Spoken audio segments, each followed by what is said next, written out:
Hi think smartly. ఈరోజు concept వచ్చి 50కి దగ్గరగా ఉన్న నెంబర్స్కి స్క్వేర్స్ని ఎలా కొనుక్కోవాలి ఈజీ మెథడ్లో. 51 స్క్వేర్ ఇది చూడగానే మన కళ్ళతో ఆన్సర్ చేయొచ్చు. 51 స్క్వేర్ అనేది చూద్దాం. 50 కన్నా 51 ఎంత ఎక్కువ ఉంది? 1 ఎక్కువ ఉంది. ఈ 51కి 1 యాడ్ చేయండి, 52 వస్తుంది. ఈ 52 వచ్చింది కదా. ఇప్పుడు 100స్కి ముందు మనం చెప్పుకున్నాం 100లో సగం 50. ఈ 52ని సగం చేయండి, ఎంత వస్తుంది? 26. ఓకేనా? 1 ఎక్కువ ఉంది కదా.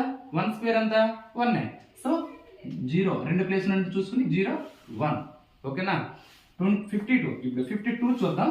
52 అనేది 50 కన్నా ఎంత ఎక్కువ ఉంది? 2 ఎక్కువ ఉంది. ఈ 52 2 యాడ్ చేయండి, 54. 54ని హాఫ్ చేయండి, 27. సో 2 ఎక్కువ ఉంది కదా. 2 స్క్వేర్ 4 వచ్చింది. 4 వచ్చింది కాబట్టి ఇక్కడ 0 4 రెండు ప్లేస్ నుండి చూసుకోవాలి. ఓకేనా?